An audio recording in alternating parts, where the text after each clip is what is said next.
At exactly 6:12 p.m., 11-year-old Tyson Cox stood outside a small neighborhood pharmacy in Cleveland, clutching a worn brown envelope so tightly that its edges had begun to tear. Inside were crumpled dollar bills, rolls of coins, and a handwritten note that read, "Mom's Medicine." He was $5 short. When a black SUV pulled up, Tyson gathered every ounce of courage he had. "Sir, could you spare $5 so I can buy medicine for my mother?" he asked quietly. The wealthy stranger didn't reach for his wallet. Instead, he stared at the envelope and asked, "Did you earn every single dollar in there yourself?" Tyson's answer would change far more than either of them could imagine. "Before we begin, I'd love to know where you're watching from and what time it is in your part of the world. And if stories about courage, kindness, and second chances mean something to you, consider subscribing so you won't miss the next journey." Long before anyone saw Tyson Cox standing outside a pharmacy, asking a stranger for $5, there had been a small apartment where dignity survived on almost nothing. Apartment 3B sat at the end of a narrow hallway in a weathered brick building on the east side of Cleveland. The radiator knocked through winter nights, the kitchen faucet dripped no matter how tightly it was turned, and every window frame let in a little more cold air than it should. Yet every Saturday morning, the apartment smelled of fresh pancakes, cinnamon, and coffee that Grace Cox brewed, even when she barely drank any herself. She liked the apartment clean.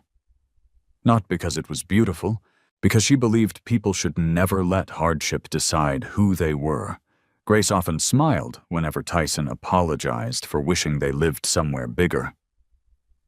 "A home isn't measured by square feet," she would tell him, while folding the same faded blue kitchen towels she had owned for years.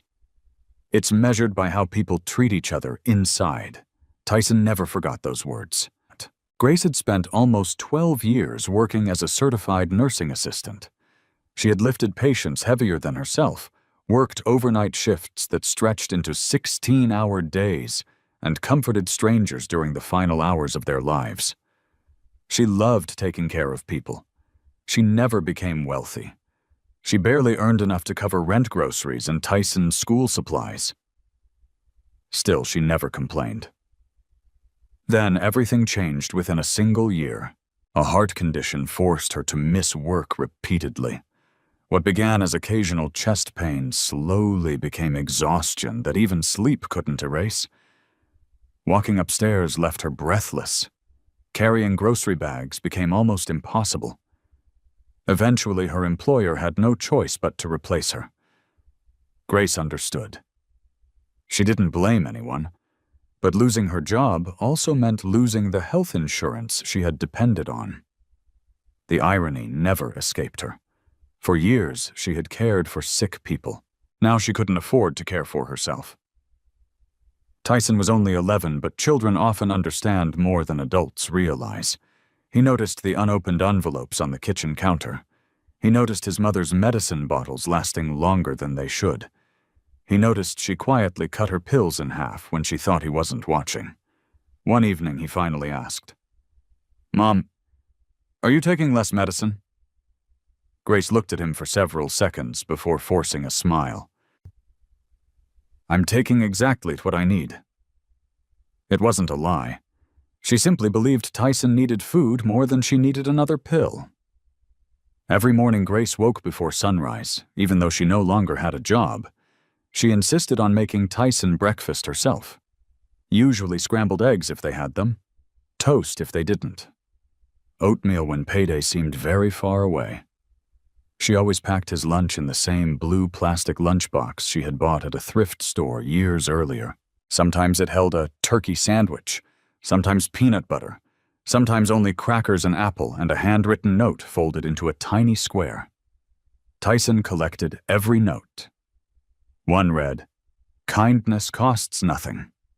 Another simply said, "I'm already proud of you." His favorite note had only 4 words. "Finish what you start." Grace repeated that sentence almost every day, whenever Tyson struggled with homework, whenever he wanted to quit practicing basketball, whenever he became frustrated fixing something around the apartment. Finish what you start. Those words became something much bigger than advice. They became the way he measured himself. After school, Tyson hurried home instead of lingering with classmates. He knew his mother would pretend she was fine. He also knew pretending required energy. When he opened the apartment door each afternoon, Grace always greeted him with the same smile. "How was school?" she asked before mentioning anything about herself. Tyson answered honestly every time. He told her about quizzes, classmates, teachers, funny moments at lunch, and books he borrowed from the library. He avoided talking about friends inviting him to birthday parties that required gifts they couldn't afford. Grace understood anyway. Sometimes silence told parents everything. On Fridays, they reviewed their expenses together. Grace spread receipts across the kitchen table. Rent, electricity, water, groceries, bus fare. Every dollar had a purpose. Tyson watched carefully. Instead of hiding money problems, Grace taught him how budgets worked. "If you respect every dollar," she often said, "you'll never let money decide your character." One evening, Tyson noticed an unpaid medical bill tucked beneath the others.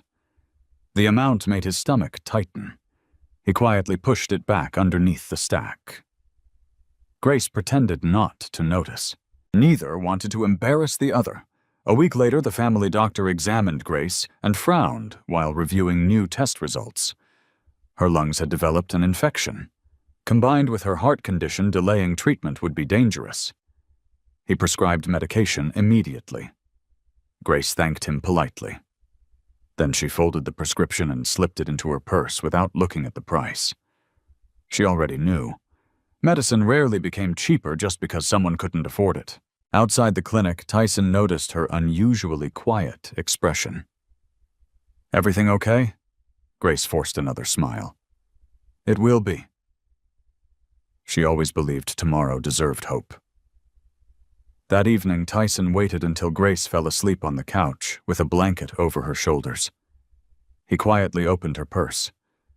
Not because he wanted to invade her privacy, because he wanted to understand. He found the prescription. He found the estimated pharmacy cost, $47.82. He counted every dollar in the apartment. Coins from a ceramic jar, loose bills inside kitchen drawers, the emergency $20 bill Grace refused to touch, his own birthday money. Everything together barely reached $40. Tyson stared at the total for a long time. He didn't cry. He didn't complain. Instead, he walked to his bedroom and searched through his school supplies until he found an old brown mailing envelope. The corners were bent. One side had faded, writing from its previous use. He carefully turned it over. Using a dull pencil, he slowly printed 3 words across the front. Mom's medicine. The letters weren't perfectly straight, but they were written with absolute determination. He placed every dollar they could spare inside. Then he folded the envelope shut. Standing beside his bedroom window, Tyson looked out over the parking lot below, where old cars sat beneath flickering streetlights. He whispered something his mother couldn't hear. "I'm going to finish this." The next morning would become the first day of a journey neither of them could have imagined.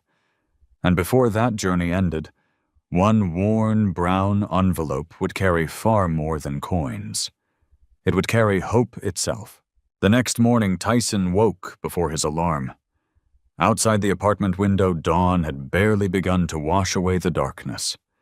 The parking lot below glistened from a night of light rain, and the old maple tree outside Building 3B swayed gently in the cool September breeze. For a few seconds, he simply watched his mother sleeping on the couch. Grace had insisted on giving him the bedroom ever since he was 6. "I'm more comfortable out here," she always claimed. Tyson knew that wasn't true. The couch left her back sore every morning, but she refused to let him feel guilty. He quietly walked into the kitchen and found the prescription exactly where she had hidden it beneath the fruit bowl. The folded paper had become soft from being opened and closed so many times. $47.82. He whispered the number again. It no longer sounded like a price. It sounded like a mountain. Grace stirred awake as he poured cereal into 2 bowls. "You should have slept another hour," she said softly. "You always tell me early birds get more done." She smiled. "I did say that." She tried standing, but dizziness forced her to grab the edge of the counter. Tyson pretended not to notice. She pretended nothing had happened. That silent agreement hurt both of them. After breakfast, Grace kissed the top of his head before he left for school. "Remember," Tyson finished the sentence before she could. "Finish what you start." She nodded proudly. "I knew you'd remember." School felt longer than usual that day. During math class, Tyson found himself calculating something completely different from fractions on the board. If he collected 20 aluminum cans, if each one earned about 5 cents, if he could cut 2 more lawns, if Mr. Harris still needed help unloading trucks on Saturday, every possibility became another small piece of the $47.82. When the final bell rang, dozens of students hurried toward buses or waiting parents. Tyson walked in the opposite direction. Instead of heading home, he stopped behind the football stadium where recycling bins overflowed after last night's game. He pulled on a pair of old work gloves he kept inside his backpack. Some classmates had laughed when they discovered why he always carried gloves. He never answered them. For nearly 40 minutes, Tyson sorted through cans and plastic bottles, rinsing sticky soda from his hands whenever he found a working outdoor faucet. By the time he finished, 2 garbage bags bulged with recyclables. The recycling center paid little. But little was still something. The elderly employee behind the counter knew Tyson by name. "Back again?" "Yes, sir." The man weighed the bags. 19 pounds. He counted coins into Tyson's hand. $3.12. "Working hard as always." Tyson smiled politely. "Thank you." He didn't explain why. He slipped every coin into the brown envelope. The sound of metal against paper somehow made him feel hopeful. His next stop was Mrs. Alvarez's small house 3 blocks away. Every Wednesday, she paid neighborhood kids to water flowers, pull weeds, and sweep leaves from her porch. She opened the front door before Tyson even knocked. "I was wondering if you'd come." For nearly an hour, Tyson worked carefully around her flower beds. When he finished, Mrs. Alvarez handed him $10. Then she reached into her purse again. "And here's another 5. Tyson immediately stepped back. "I only worked an hour." "You worked very hard." "I know." "So take it." He looked down at the extra bill, then gently shook his head. "I can't." Mrs. Alvarez frowned. "Why not?" "Because I didn't earn it." She studied the boy standing on her porch. His shoes were worn. His backpack zipper had been repaired with a key ring. His gloves were patched twice. Yet he refused money that wasn't honestly his. Instead of arguing, she smiled warmly. "Then you'll have to come back next week." "I will." He accepted only the $10. As he walked away, Mrs. Alvarez quietly wiped tears from her eyes. Some children asked for more. This one insisted on less. Late that afternoon, Tyson stopped by the small grocery store on East 79th Street. Mr. Kim, the owner, often needed someone to return shopping carts scattered across the parking lot. Tyson lined them up one by one, pushing long, rattling rows through the crisp evening air. The work left his arms aching. When he finished, Mr. Kim handed him $6. "You've earned this." Tyson thanked him sincerely. Again, every bill went straight into the brown envelope. He never mixed that money with anything else. Not for snacks, not for school supplies, not even for the pair of sneakers he desperately needed. The envelope had only one purpose. That evening, Tyson spread everything across the kitchen table.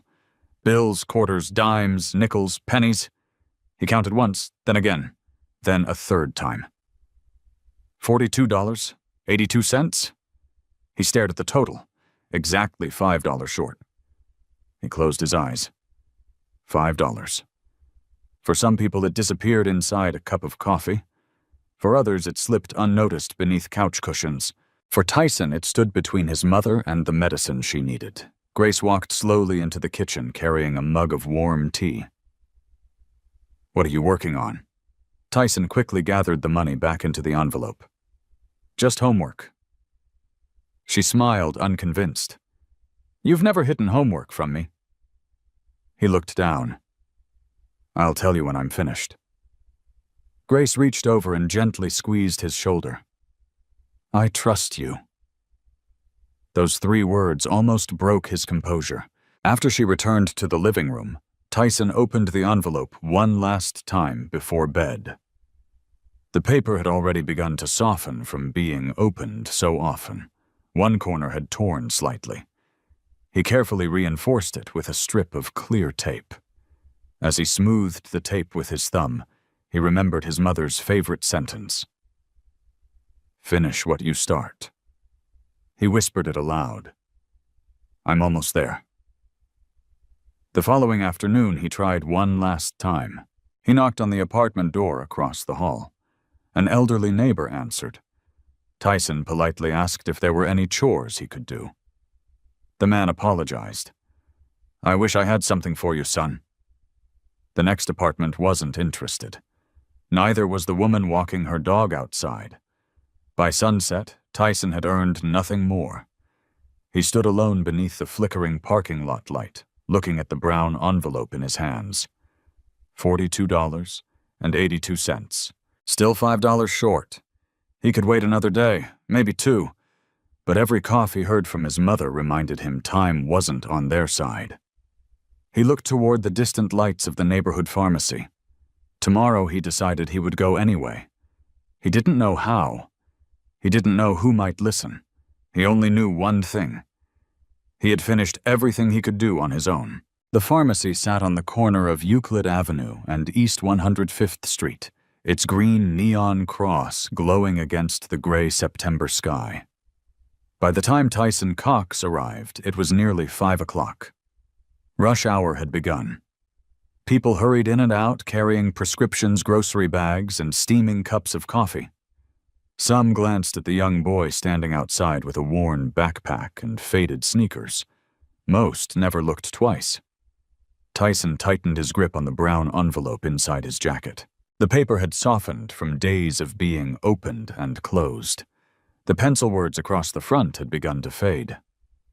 "Mom's medicine." He took a slow breath before pushing open the pharmacy door. A small bell chimed overhead. Warm air smelling faintly of rubbing alcohol and fresh paper wrapped around him. Behind the prescription counter, Emily Parker looked up from her computer. She recognized Tyson immediately. She had seen him 2 days earlier when Grace's prescription had first arrived. At the time, she had quietly hoped someone in the family would find the money before the medication became urgent. "Hi, sweetheart," she said gently. Tyson walked to the counter and carefully removed the folded prescription from his backpack. "I'm back." Emily offered a hopeful smile. "Were you able to get everything together?" Tyson nodded without speaking. Then he placed the brown envelope on the counter as though it contained something priceless. In his eyes, it did. Emily opened it carefully. Instead of handing her a stack of bills, Tyson slowly poured its contents onto the counter. Dollar bills flattened from countless folds, quarters polished by years of passing from hand to hand, nickels, dimes, pennies, even a few dollar coins. Customers waiting nearby glanced over. Some looked curious, others impatient. Emily didn't rush. She counted every coin one by one. Tyson watched silently, twisting the sleeve of his jacket around one finger. He already knew the answer. Still, he hoped maybe, just maybe, he had counted wrong. Emily finished once, then counted again. Finally, she looked up. Her expression told Tyson everything before she spoke. It's $42.82. He nodded quietly. I know. Emily swallowed. The prescription is $47.82. I know. $5. Such a tiny amount, such an impossible distance. For several seconds, neither of them spoke. Emily lowered her voice. I wish I could let you take it. Tyson looked toward the white pharmacy bag, already waiting on a nearby shelf. His mother's name was printed neatly across the label. So do I. Emily glanced toward the pharmacist supervising the evening shift. Company policies were strict. Every prescription had to be paid in full before leaving the building. Inventory was audited daily. There were cameras above every register, no exceptions, not even for a little boy. She leaned closer. I've asked before. Tyson blinked. What? I asked if we could create a fund for families who were just a few dollars short. What happened? Emily gave a sad smile. They said rules have to be the same for everyone. Tyson lowered his eyes. He wasn't angry. He understood rules. His mother had taught him that rules often existed for good reasons. It still hurt. Emily carefully slid every coin back toward him. I'm so sorry. Tyson immediately shook his head. No.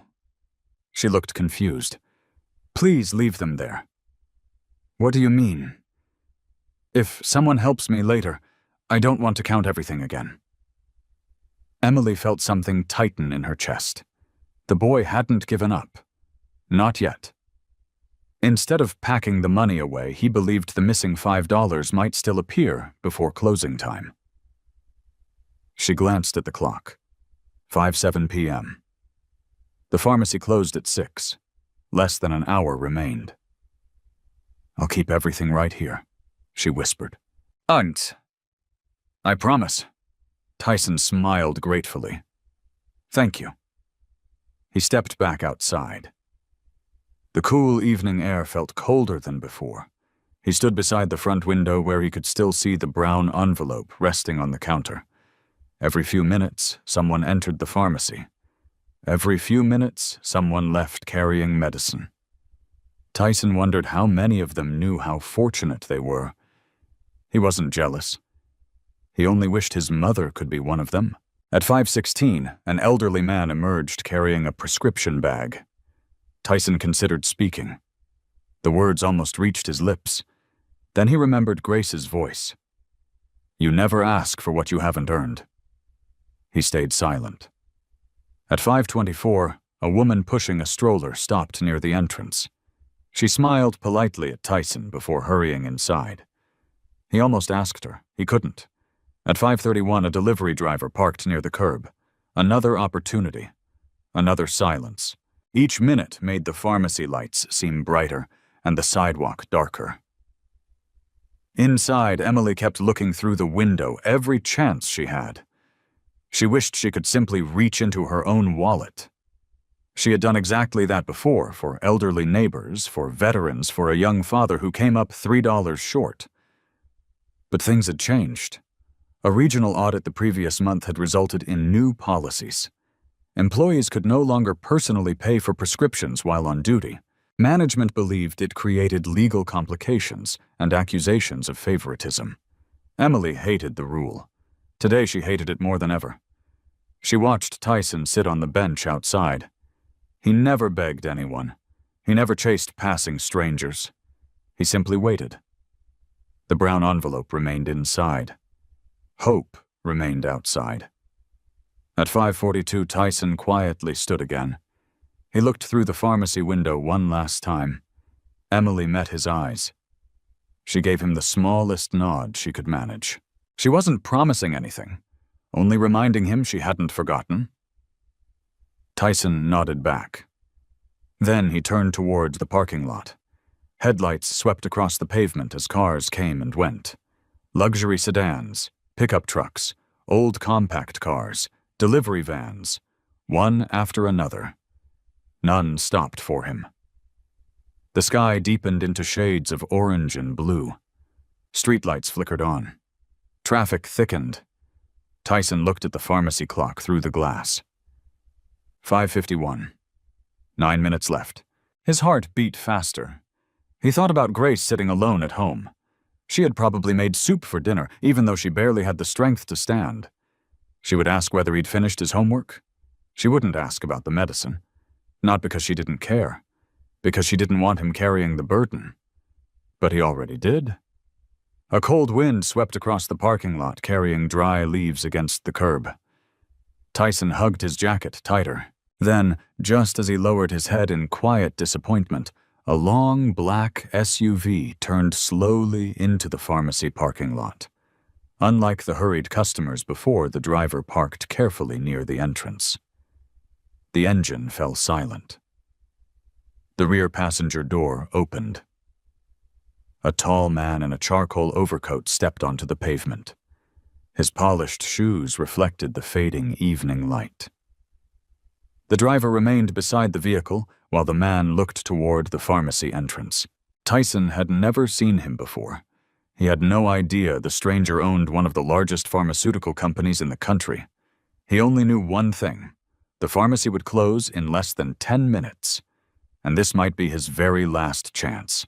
The man closed the door of the black SUV with quiet precision. Nothing about him suggested he was in a hurry. His charcoal overcoat fit perfectly, despite the cool evening breeze, and silver threads at his temples caught the last rays of sunlight. A leather briefcase rested in one hand, while the other remained tucked inside his coat pocket. Tyson watched him walk toward the pharmacy entrance. 5 steps. 4, 3. If he stayed silent now, the doors would close in minutes. The medicine would remain on the shelf. His mother would spend another night coughing until she couldn't sleep. His heart pounded so loudly he barely heard the traffic behind him. He stepped forward. "Excuse me, sir?" The man stopped. He turned slowly, surprised to find a young boy standing several feet away.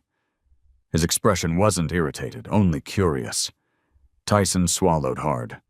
His mother's words echoed inside his mind. Never ask for what you haven't earned. But this wasn't for him. He took one more step. "Sir." His voice trembled, despite his best effort to steady it. "Could you spare $5 so I can buy medicine for my mother?" The parking lot seemed to fall strangely quiet. The driver standing beside the SUV instinctively looked toward his employer, expecting the familiar response that usually followed strangers asking for money. Instead, the older man said nothing. He simply studied Tyson's face. There was no rehearsed speech, no exaggerated sadness, no outstretched hands, only nervous eyes trying very hard not to look desperate.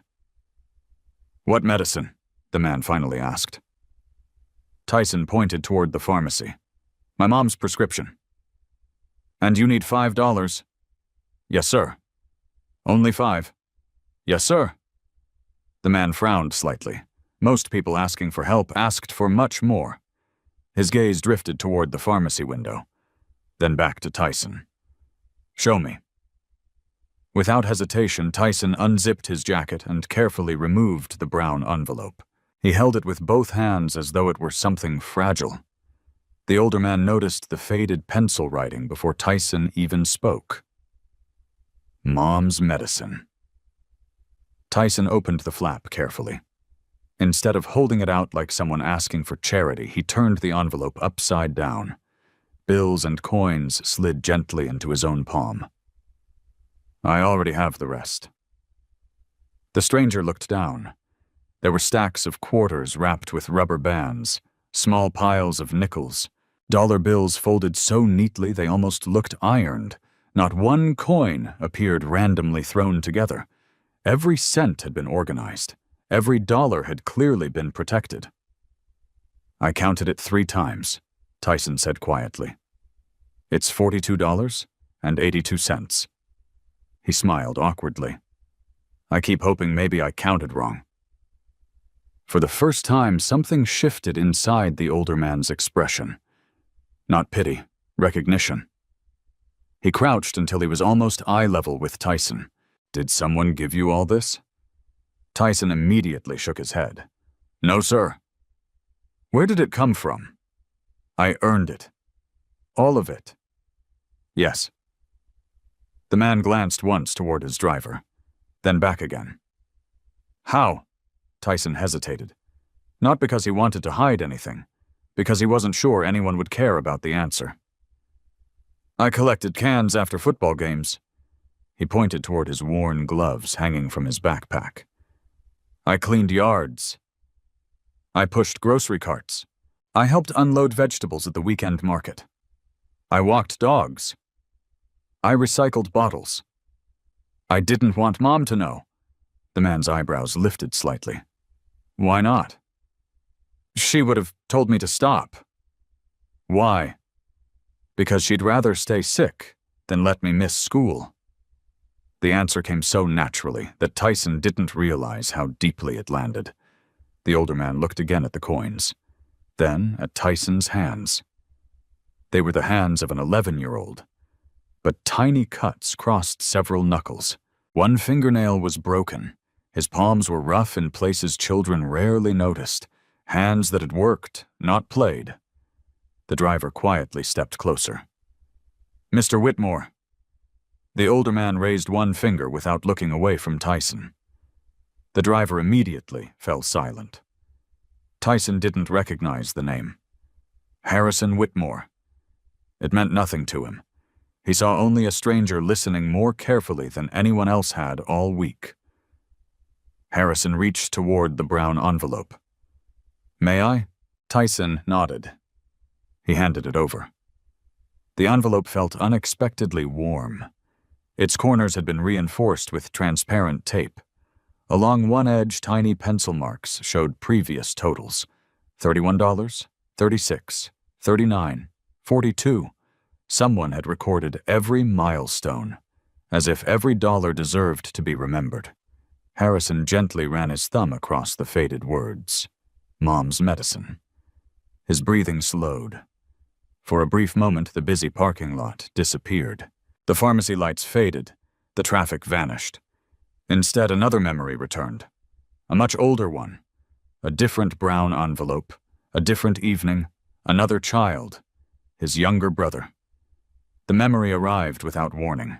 So vivid that Harrison almost heard his mother's voice again. He blinked hard, forcing himself back to the present. Tyson was still waiting. Not impatiently, not expectantly, simply waiting. If I can't, Tyson began quietly. It's okay. Harrison looked up. What do you mean? I mean, thank you for listening. He started gathering his money back into the envelope. One quarter rolled across the pavement. Before Tyson could reach it, Harrison picked it up. Instead of handing it over immediately, he looked closely at the worn coin. It wasn't worth anything special. Just 25 cents. Yet Tyson bent down almost anxiously. I don't want to lose any. Harrison handed it back. You know, he said softly, most people would have asked me to buy the whole prescription. Tyson carefully returned the quarter to the envelope. I didn't earn that. The answer caught Harrison completely off guard. You only asked for $5. Because that's the part I couldn't finish. Harrison stared at him. Tyson continued almost apologetically. My mom always says we should finish what we start. He smiled faintly.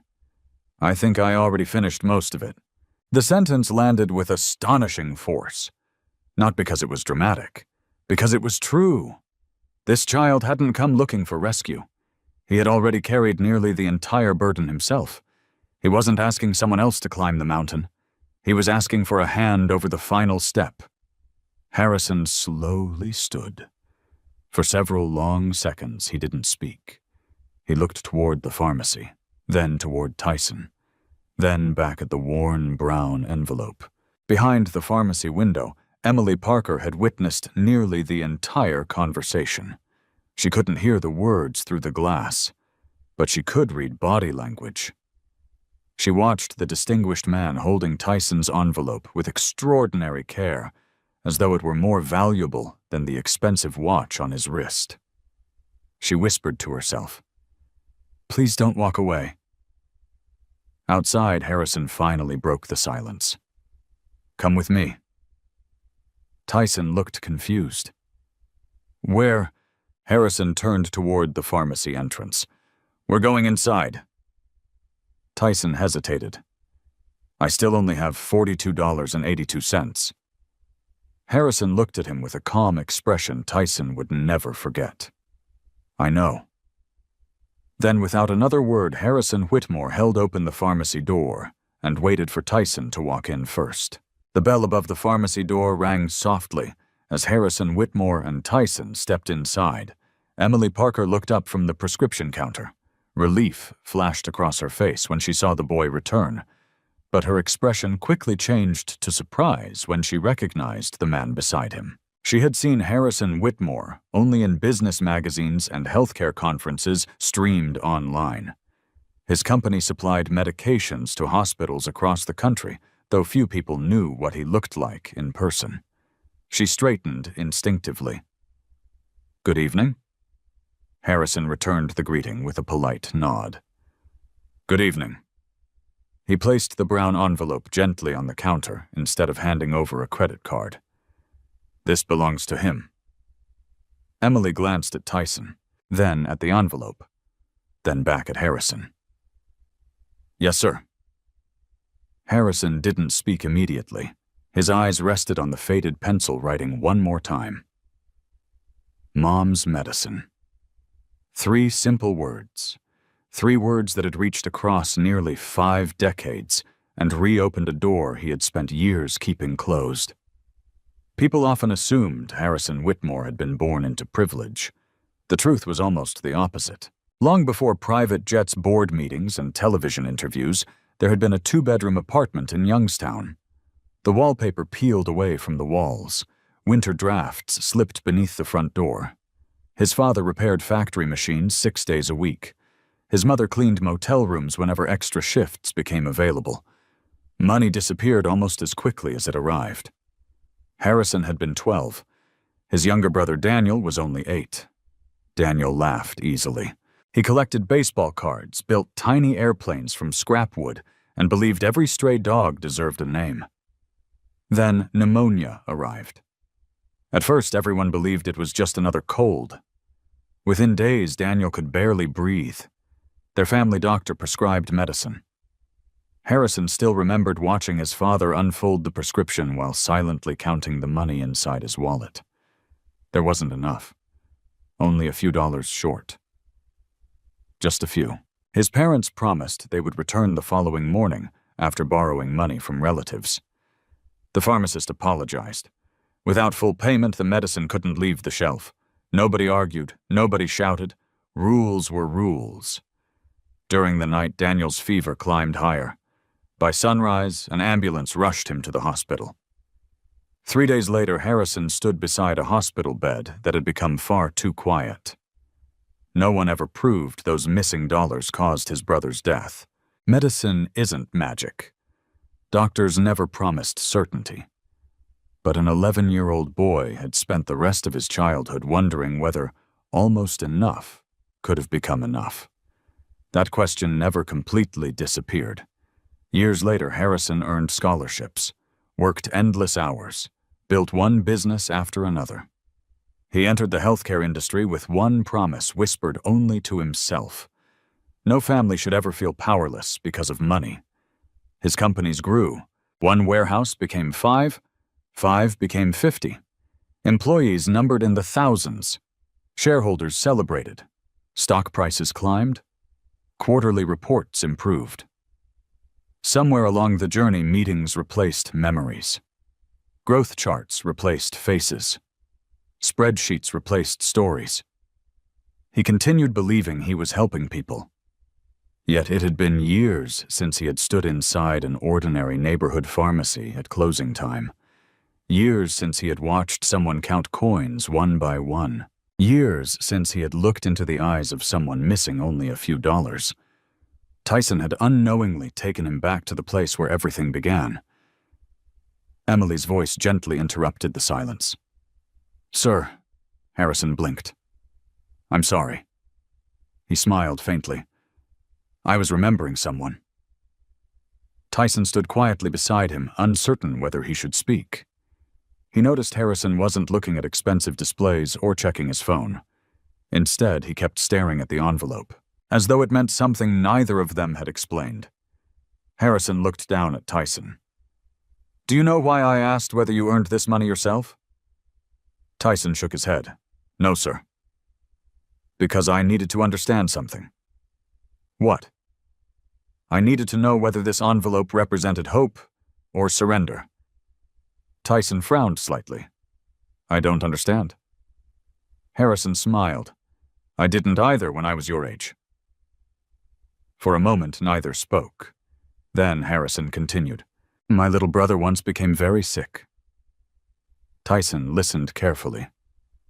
"We were poor." "So were we," Tyson answered quietly. "I know." The words came before Harrison even realized he had spoken them. Tyson looked surprised. "You do?" "I used to." Harrison leaned lightly against the counter. "My family couldn't always afford what we needed." "What happened?" Harrison's gaze drifted toward the pharmacy shelves lined with neatly organized bottles. "My brother never came home." Emily lowered her eyes. Even without details, the pain inside those 6 words filled the room. Tyson didn't know what to say. "I'm sorry." "So am I." Harrison smiled sadly. "I've spent many years trying to make healthcare easier for people." "You work in medicine?" "In a way." "What do you do?" "I help make decisions." Tyson accepted the answer without further questions. Adults often described jobs strangely. He didn't realize the man speaking owned the company whose name appeared on dozens of medication boxes throughout the pharmacy. Harrison reached toward the envelope again. "Do you know what impresses me most?" "The money? No." "The work?" "Partly." He tapped the front of the envelope gently. "You gave this a name." Tyson nodded. "I didn't want to forget what it was for." "So every dollar already had a purpose?" "Yes." "You never spent any of it?" "No, not even when you wanted something." Tyson smiled shyly. "I wanted new basketball shoes." "What happened?" "I decided Mom could use medicine more." Harrison looked away for a second. His throat tightened unexpectedly. Some board meetings discussed million-dollar investments with less seriousness than this child discussed worn sneakers. The driver quietly entered the pharmacy. "Mr. Whitmore, your 6 o'clock call?" "Cancel it." The driver hesitated. "It concerns tomorrow's acquisition." "It can wait." "Yes, sir." The driver stepped back without another word. Tyson noticed the exchange. "Are you important?" Harrison laughed softly. "My assistant thinks so." Tyson grinned. "I think my mom is more important." Emily couldn't help smiling. "So do I," Harrison replied. Silence settled again. Comfortable this time. Outside darkness had fully arrived. The pharmacy lights reflected against the front windows. Customers gradually disappeared until only the 3 of them remained near the prescription counter. Emily quietly retrieved Grace's medication from the shelf. She placed it beside the register, but said nothing. She sensed something meaningful was unfolding that had little to do with business. Harrison looked at Tyson one final time. "You've already climbed almost the entire mountain." Tyson glanced toward the prescription bag. "I tried." "I know." "No one else had to." "I know. I just—" He struggled to find the right words. "I couldn't finish." Harrison nodded slowly. His answer came almost as a whisper. "Sometimes the strongest people aren't the ones who never need help." Tyson looked up. "They're the ones who do everything they can before asking for it." Those words echoed through Harrison himself as much as they did through the quiet pharmacy. For the first time in many years, he realized he hadn't forgotten the promise he made beside his brother's hospital bed. He had simply wandered too far away from it. Tonight, an 11-year-old carrying a taped brown envelope had quietly shown him the path back. Emily Parker, quietly entered the final amount into the register. The display glowed beneath the fluorescent lights. $47.82. Tyson looked at the number for what felt like the 100th time. He knew every digit by heart. $47.82. He reached for the brown envelope. "I'll count it again." Emily smiled gently. "You already counted it perfectly." "I know." Tyson carefully poured the money onto the counter once more anyway. He stacked the dollar bills, lined up the quarters, grouped the dimes. He wanted Harrison Whitmore to see exactly what he had brought. Nothing hidden, nothing exaggerated. When the last penny rested on the counter, Tyson folded his hands behind his back. "That's everything." Harrison studied the neat little piles, not because he doubted the amount, because the careful arrangement told him something about the boy standing beside him. Every coin had been respected. Every dollar had been earned. He looked at Tyson. "You've never asked anyone else for the missing $5. Tyson thought for a moment. "I almost did." "When?" "Outside." "What happened?" "I couldn't." "Why not?" "Because they didn't know me." Harrison tilted his head slightly. "And I do." "No." Tyson smiled awkwardly. "But you stopped long enough to listen." The answer lingered between them. Listening. It sounded so simple. Yet Harrison realized how rare it had become in his own life. Meetings were scheduled by the minute. Conversations often ended before people finished speaking. Somewhere along the way, he had become excellent at answering questions. He had forgotten how to truly hear them.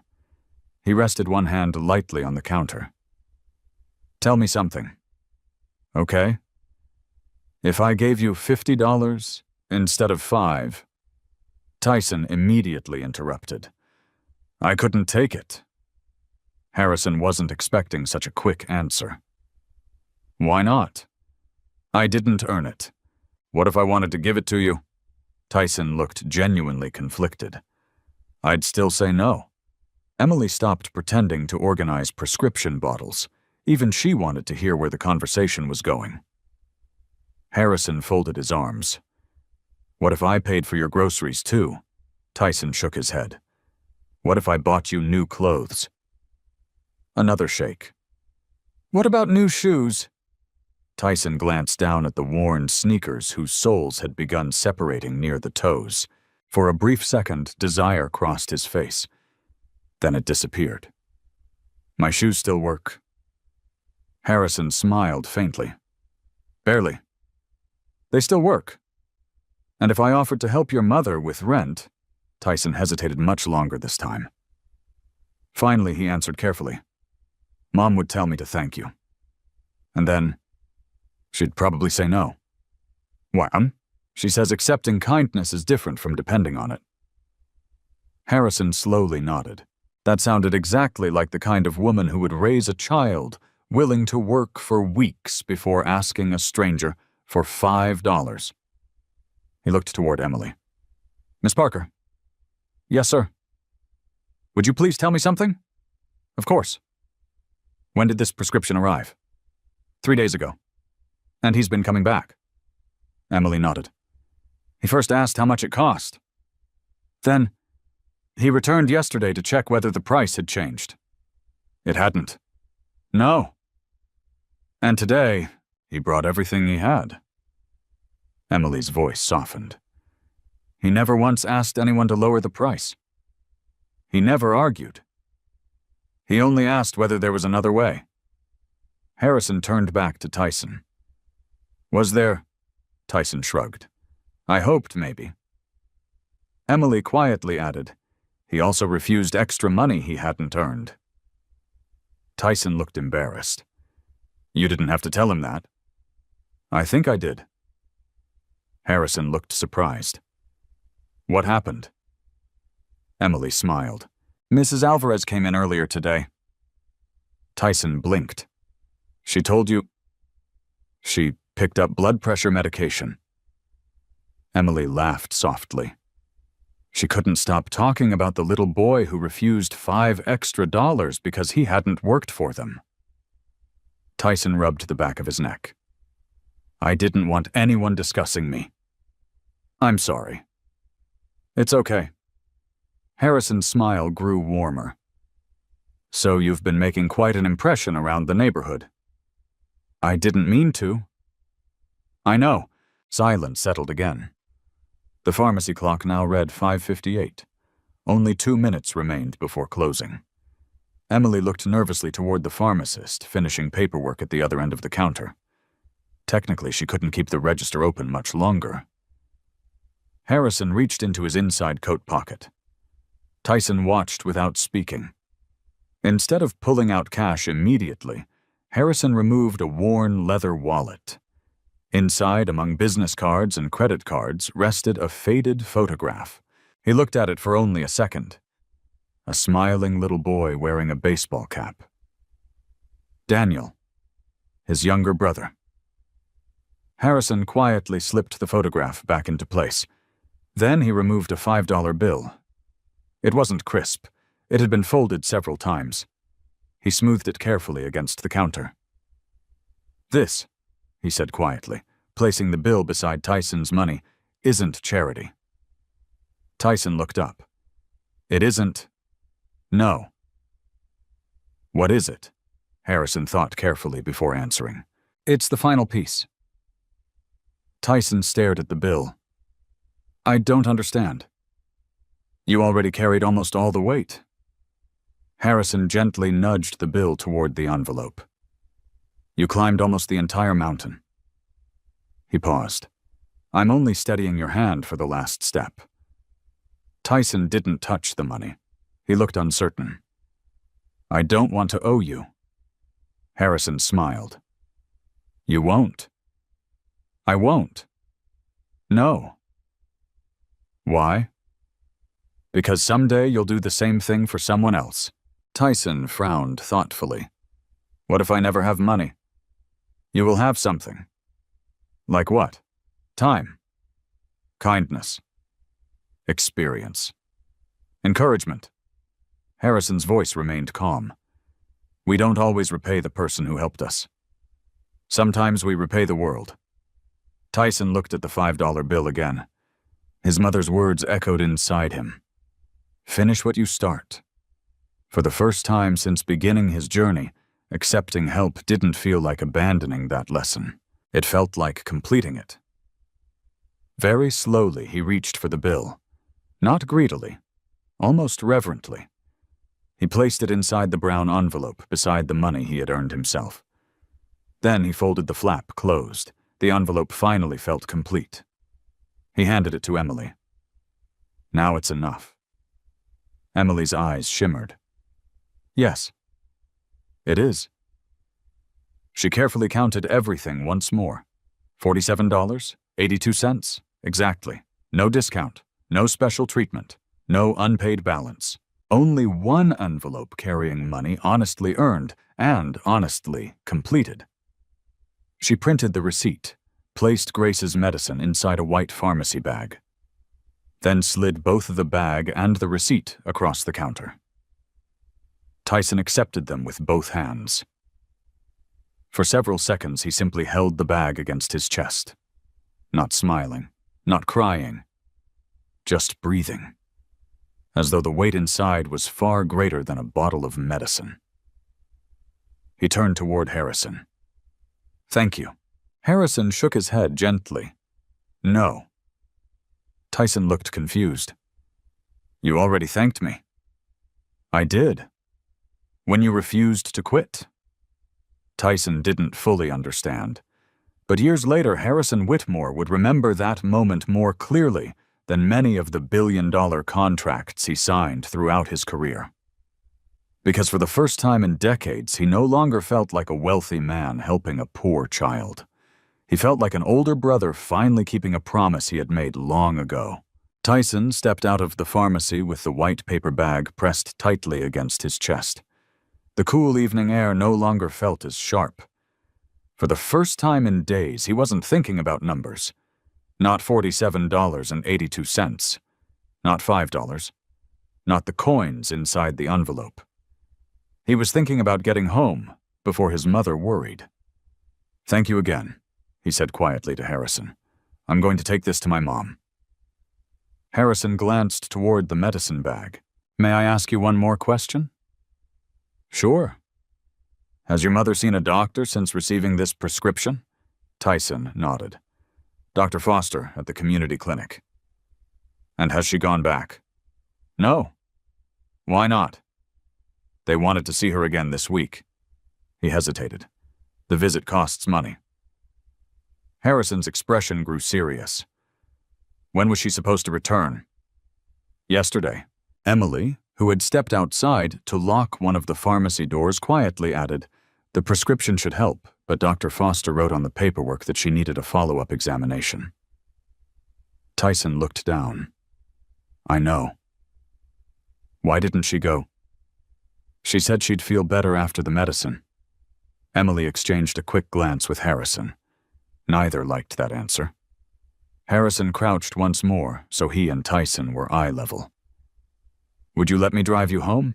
Tyson instinctively took half a step backward. I don't want to bother you. You wouldn't. My apartment isn't very nice. I'm not coming to inspect your apartment. Tyson couldn't help smiling. I just want to make sure your mother begins taking this medication tonight. The boy considered it carefully. Grace had always warned him never to get into a stranger's car. But Harrison no longer felt like a stranger. He had listened. He had waited. Most importantly, he had respected Tyson's effort instead of replacing it. Still, Tyson answered honestly. I should ask my mom first. Harrison nodded approvingly. That's exactly what I hoped you'd say. He reached into his pocket and handed Tyson a simple business card. There was no company logo across the front, only his name and a phone number. If your mother says no, I'll respect that. Tyson accepted the card carefully. At that moment, Harrison's phone vibrated. His assistant's name appeared on the screen. He silenced the call without answering. The driver approached quietly. Sir, the board meeting has already started. It can continue without me. They're waiting for your decision. They've waited before. The driver nodded respectfully and stepped away. Tyson looked puzzled. Are they going to be mad? Harrison smiled. They'll survive. Tyson laughed softly. I've never made adults wait. You'd be surprised how often adults make children wait. The simple observation lingered in Harrison's mind. Children waited. At clinics, at food banks, at school offices, outside pharmacies. Waiting had become a normal part of poverty. That realization made him unexpectedly uncomfortable. Instead of opening the SUV door, Harrison looked toward Emily. Is the community clinic still open? She checked the clock. Dr. Foster usually stays until 7 finishing paperwork.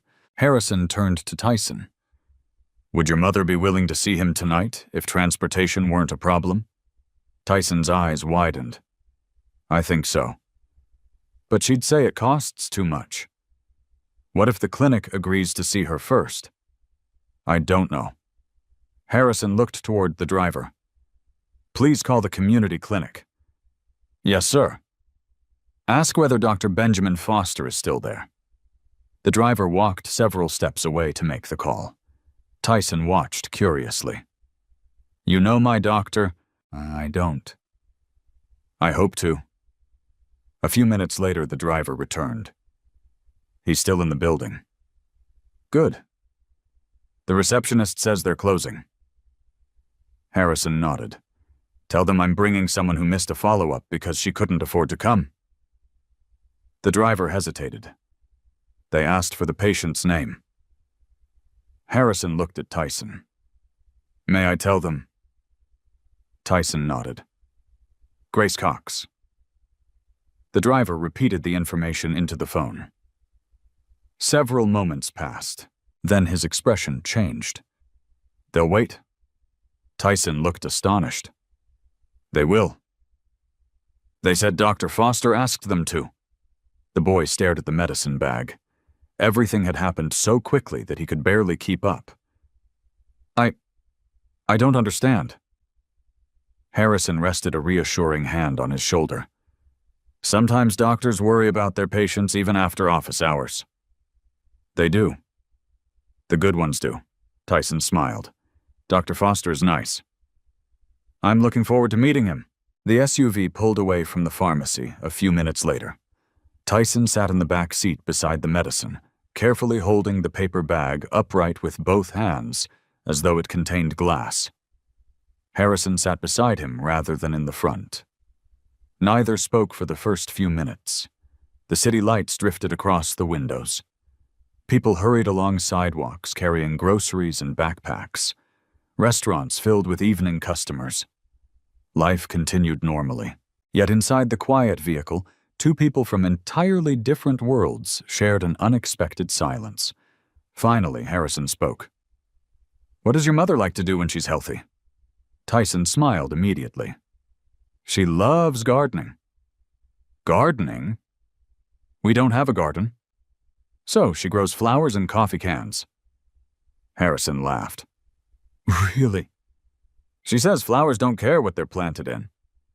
What kinds? Marigolds. Sunflowers. And herbs.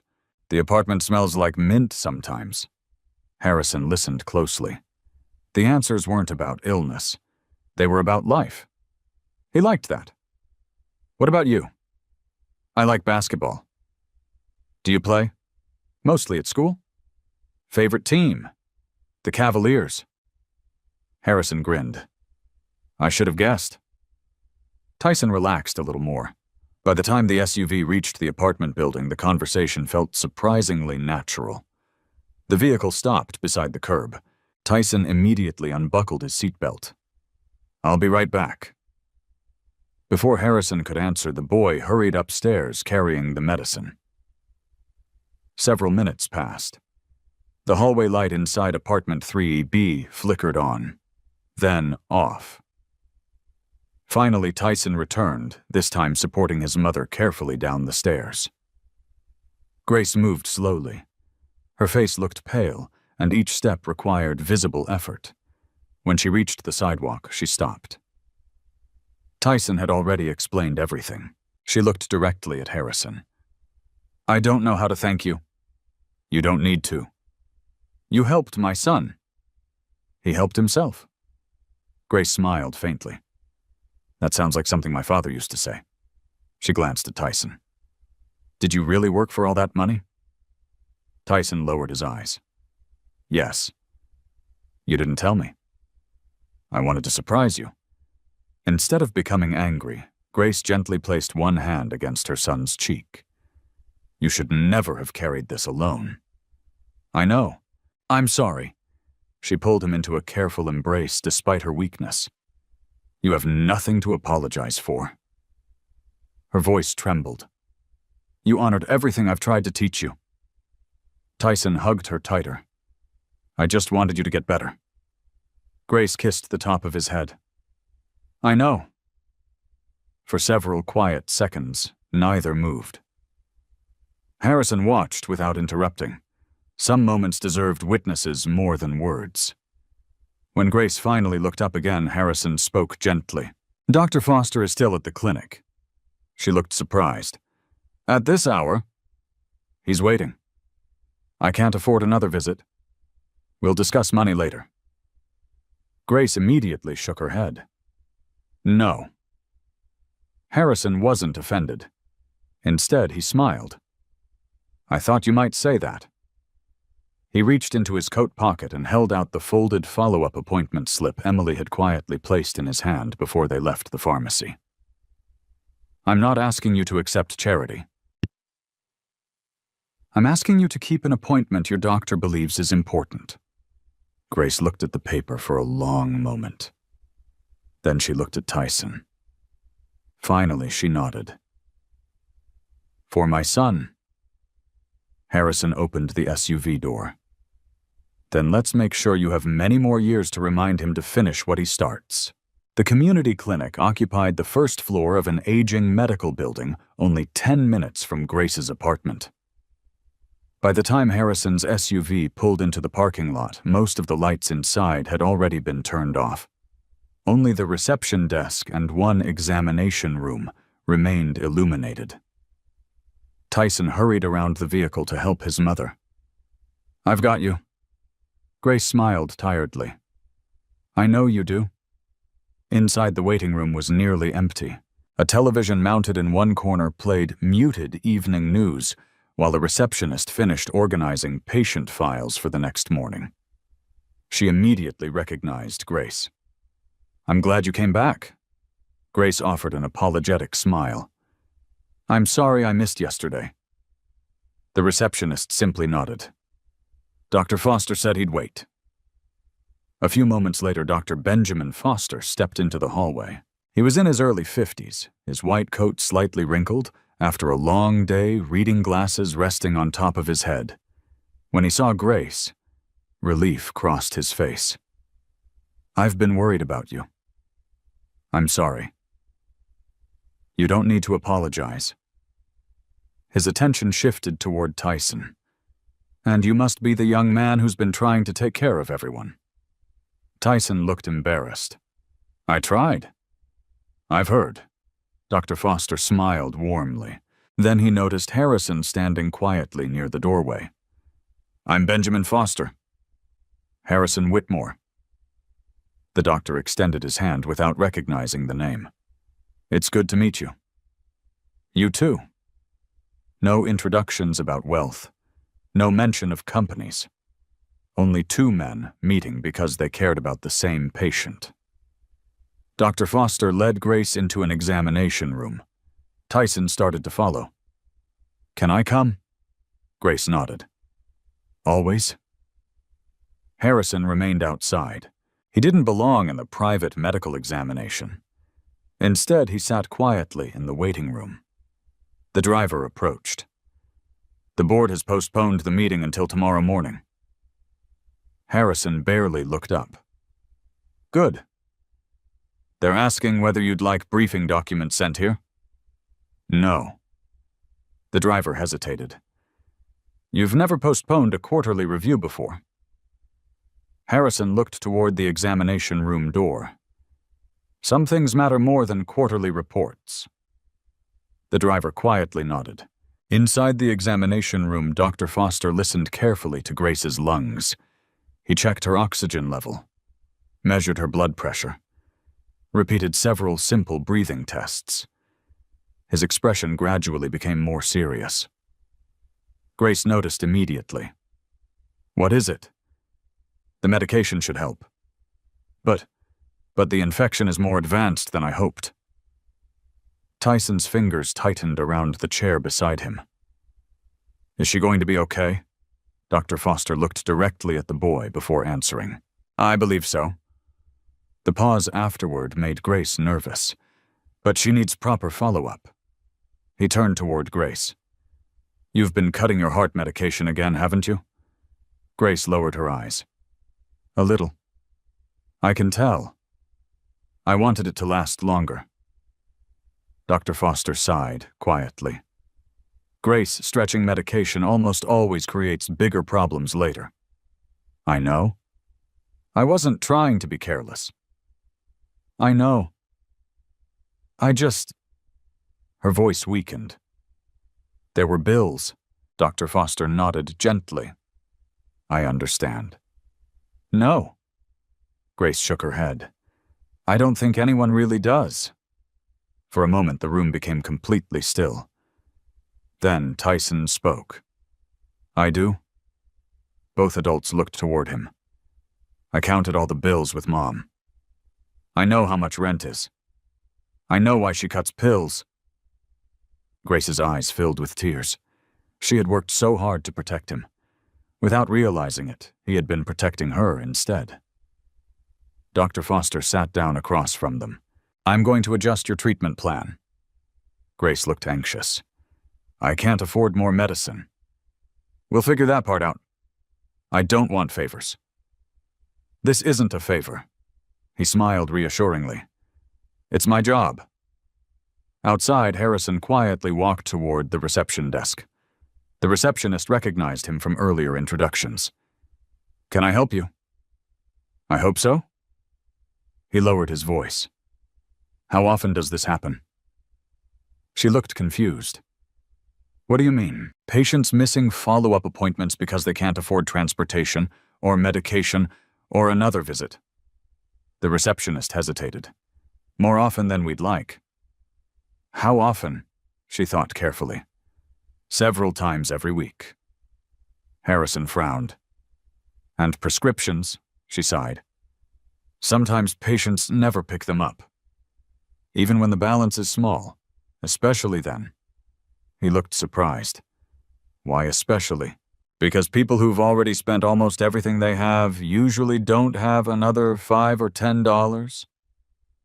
The words landed heavily. $5. Again. Harrison leaned lightly against the counter. "Does anyone keep records?" "Records. Of prescriptions left unclaimed." The receptionist nodded. "The pharmacies report some data." "What happens to it?" She gave a helpless shrug. "It gets filed." "No one studies it." "I don't think so." Harrison fell silent. He had spent decades reading reports about market share manufacturing efficiency, distribution costs, and insurance reimbursements. But he had never once seen a report measuring how many people stopped just a few dollars short. Not because the information didn't exist, because no one had asked the question. Emily Parker's words returned to him. "I wanted a fund for families who were just a few dollars short. Rules have to be the same for everyone." He suddenly wondered how many thousands of brown envelopes had never been completed. The examination room door opened. Grace walked out more slowly than before, but with a calmer expression. Tyson carried a folder of instructions. Dr. Foster followed behind them. "I'd like to see you again in 3 days." Grace nodded. "I'll come. I'll hold you to that." He smiled at Tyson. "And I'm assigning you one important job." Tyson stood straighter. "Yes, sir. I need you to remind your mother to rest." Grace laughed softly. "Good luck with that." Tyson grinned. "I can do it." As they walked toward the exit, Harrison stopped beside Dr. Foster. "May I ask you something?" "Of course." "How many patients do you think delay treatment because they come up just a few dollars short?" The doctor didn't answer immediately. Instead, he looked toward the nearly empty waiting room, then back at Harrison. "I've practiced medicine for 24 years. "Yes?" "I've learned that illness is rarely the only thing making people sick." Harrison listened carefully. "Sometimes it's loneliness. Sometimes transportation. Sometimes fear. And sometimes," he paused, "it's exactly $5. The sentence echoed through Harrison with almost physical force. He looked toward Tyson walking beside his mother, carefully matching her slow pace. The boy hadn't changed the world tonight. He hadn't solved poverty. He hadn't cured disease. But he had exposed a question Harrison could no longer ignore. How many lives were quietly waiting on the other side of a few missing dollars?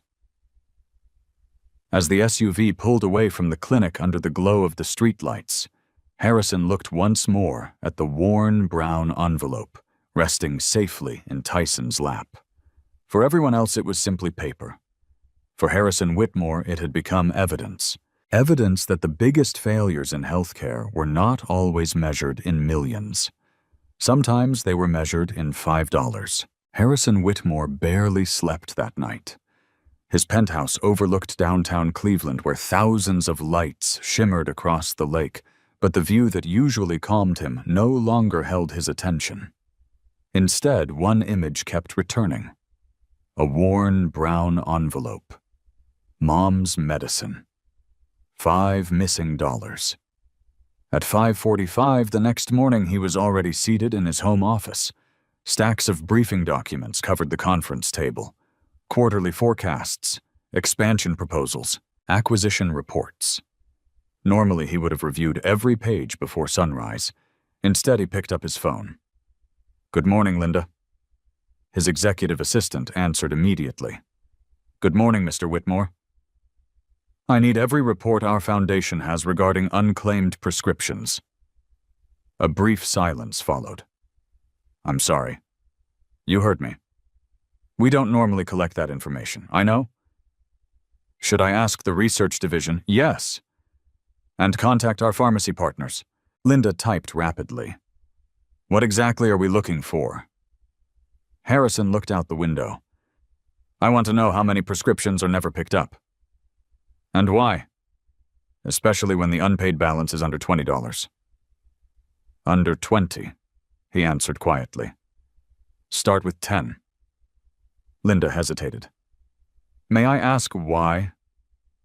Harrison thought about Tyson arranging coins into perfect little piles. "Because I met someone yesterday." By 8 o'clock, the executive board gathered on the 42nd floor of Whitmore Health headquarters. The room overlooked the city skyline. Large monitors displayed sales figures and market projections. Vice presidents discussed manufacturing costs. Regional directors compared growth percentages. Everything looked exactly as it had at hundreds of previous meetings. Only Harrison seemed different. Halfway through the financial presentation, he raised one hand. "We're changing today's agenda." The room fell silent. The chief financial officer looked surprised. "Sir, I have a question." No one spoke. Harrison continued. "How many prescriptions filled by our products are never actually picked up by patients?" Several executives exchanged confused glances. Finally, the head of operations answered.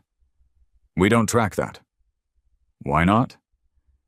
"Because pharmacies handle dispensing, and manufacturers handle production. We've never had access to that information."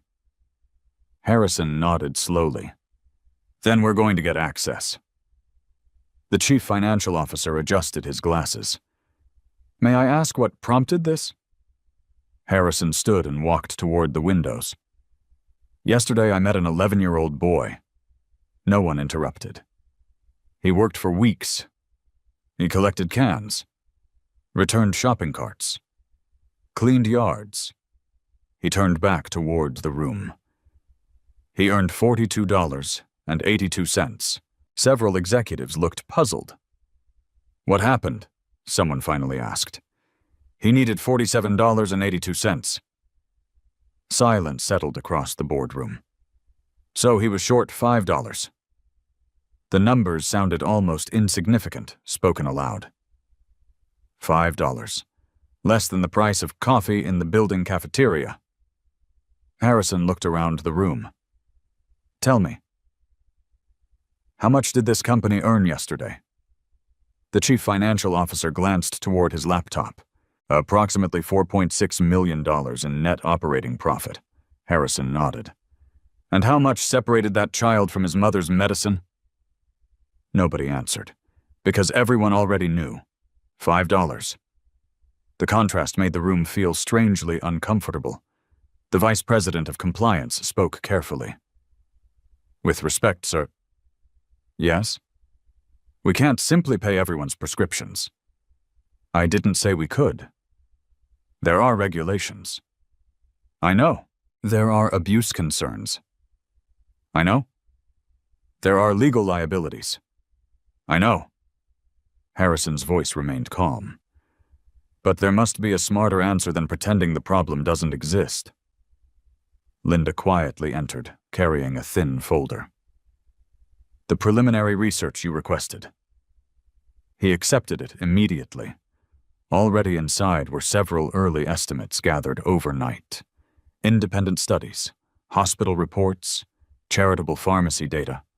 One statistic caught his attention. Thousands of prescriptions every year went unclaimed because patients couldn't pay the remaining balance. Many balances were under $10. He closed the folder slowly. The room remained silent. "What would it cost?" Harrison asked, "to create a pilot program covering unpaid prescription balances under $10? The chief financial officer began calculating. "It depends on participation." Estimate. Perhaps, he paused. Less than 0.1% of last year's charitable budget. Harrison looked around the table. 0.1%.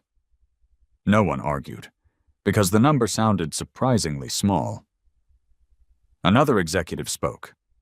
But if people learn about it, they might take advantage. Harrison nodded.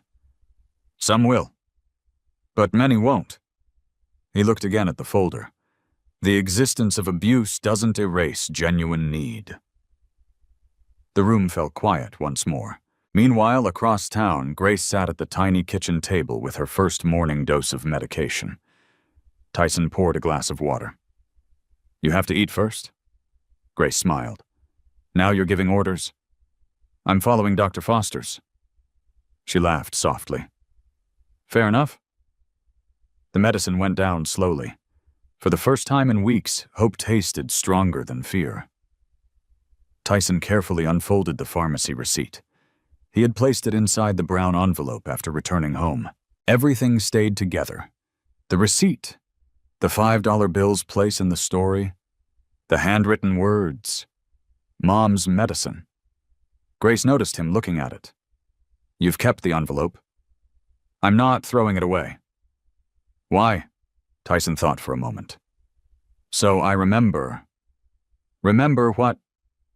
That sometimes finishing something takes longer than you expect. Grace reached across the table and squeezed his hand. I'm proud of you. Later that afternoon, Harrison visited the neighborhood pharmacy again. Emily Parker looked genuinely surprised.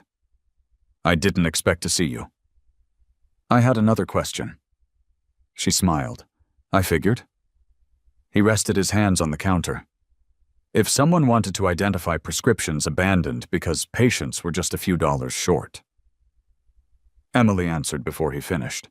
I could probably tell you dozens. So it's common. Much more than people think. What happens? Eventually they're returned to stock. And the patients, she sighed.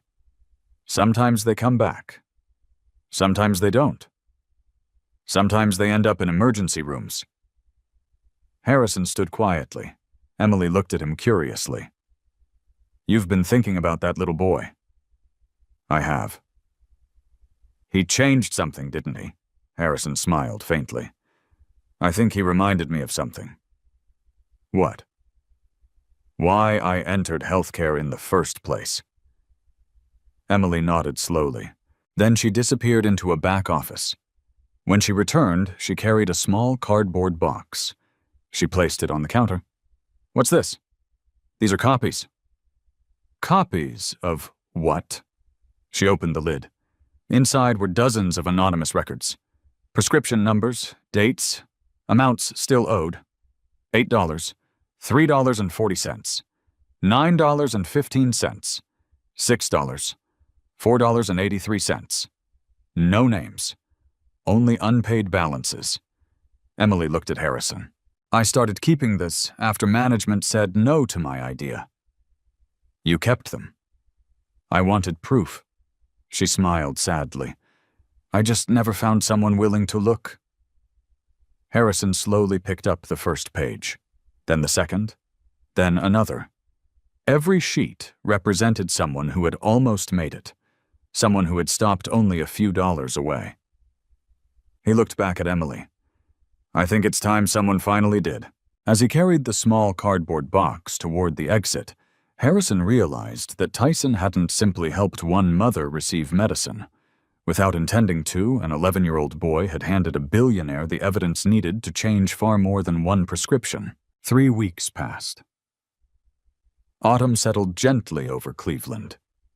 The maple trees lining Grace's apartment complex slowly exchanged their green leaves for shades of gold and crimson. Inside apartment 3B, life no longer revolved around counting pills. The medication had begun doing its job. Grace still tired easily, but the constant pressure in her chest had eased. Her breathing grew steadier. She could climb the apartment stairs without stopping twice. Most importantly, she had started smiling again, Every morning, Tyson watched carefully as she swallowed her medicine after breakfast. Only after seeing the empty glass would he shoulder his backpack for school. "You don't have to watch me every day," Grace teased one morning. "I know." "Then why do you—" Tyson grinned. "Dr. Foster gave me a job." Grace laughed. "He certainly did." At the clinic, Dr. Foster compared Grace's latest test results with the previous month's. He looked up with obvious satisfaction. "You're improving." Grace released a breath she hadn't realized she was holding. "Really? Your heart rhythm is more stable. The inflammation is coming down. And your oxygen levels are much better." Tyson practically bounced in his chair. "I told you the medicine was working." Dr. Foster smiled. "So did science." Grace shook her head with a laugh. "I think he trusts himself more than science." "I trust both." The doctor closed the medical file. "Keep taking the medication exactly as prescribed." "I will. No more cutting pills." Grace raised both hands in surrender. "I promise." As they prepared to leave, Dr. Foster handed Grace a folded sheet of paper. "I'd also like you to meet someone." Grace looked puzzled. "Who?" "A community employment coordinator." "I haven't been healthy enough to work." "I know. But you're getting there." The thought surprised her. For months, she had focused only on surviving. She hadn't allowed herself to imagine life beyond illness. Across town, Harrison Whitmore sat inside another executive meeting. This one looked very different from the previous month. Instead of discussing sales forecasts, several large screens displayed charts gathered from pharmacy partners across Ohio. Thousands of prescriptions, unclaimed balances, average unpaid amounts, geographic patterns. Linda stood beside the presentation. "We've reviewed data from more than 200 participating pharmacies." Harrison listened silently. "What did we learn?" She changed the slide. "The average unpaid balance among abandoned prescriptions is $7.38. No one in the room spoke. Another slide appeared. Nearly 60% of abandoned prescriptions are left behind when patients owe less than $10. Another, many involve heart medication, antibiotics, insulin, and blood pressure treatment. Harrison slowly closed the folder in front of him. "So the problem is real?" The research director nodded. "Much larger than we expected." The chief financial officer looked thoughtful. "The estimated annual cost of covering those balances?" He tapped several figures into a calculator. "Is surprisingly manageable." Harrison glanced around the room. "Any objections?" The legal department spoke first. "If eligibility is verified through participating pharmacies, we can structure it responsibly." Operations agreed. Finance agreed. Compliance agreed. One by one, the objections that had once seemed overwhelming found practical solutions. Finally, Harrison stood. "I'd like to propose something." The room waited. "We'll begin a statewide pilot program." Linda smiled slightly. "The name," Harrison looked toward the city skyline beyond the glass. He remembered Tyson carefully placing the $5 bill into the envelope. He remembered the sentence that had changed everything. "I just couldn't finish." He turned back toward the board. "We'll call it $5 forward." The word settled quietly across the room. He continued. "No patient whose verified prescription balance is $10 or less should leave without medication because of that final amount." The chief financial officer nodded. "It's memorable." The head of communications smiled. "It also explains itself." Harrison added one final condition. "No advertisements. No press conference. No photographs of patients. If we do this, we do it because people need medicine. Not because we need publicity." Everyone agreed. Later that afternoon, Emily Parker was restocking medications when her pharmacy manager called everyone together. "I've just received notice from corporate." The staff gathered around. Emily listened absent-mindedly until she heard 3 words. $5 forward. Her eyes widened. The manager continued reading. Beginning next Monday, verified patients who are unable to complete payment by $10 or less may qualify for assistance through a new partnership. Emily could barely believe it. She raised her hand. Is this real? The manager laughed. I checked twice. Emily smiled so broadly that another technician noticed. You look happier than anyone, Emily quietly answered. I've been waiting years to hear something like this. That evening, Harrison stopped by Grace's apartment without announcing himself. Not to bring gifts, only to check on her. Tyson opened the door. Mr. Whitmore. Good evening. Grace stood from the small sofa. You didn't have to come. I know. You've already done more than enough. I'm not sure that's possible. He looked around the apartment. The windows were open. Fresh air drifted through the rooms. Several coffee cans lined the windowsill. Inside them, tiny green shoots had begun pushing through the soil.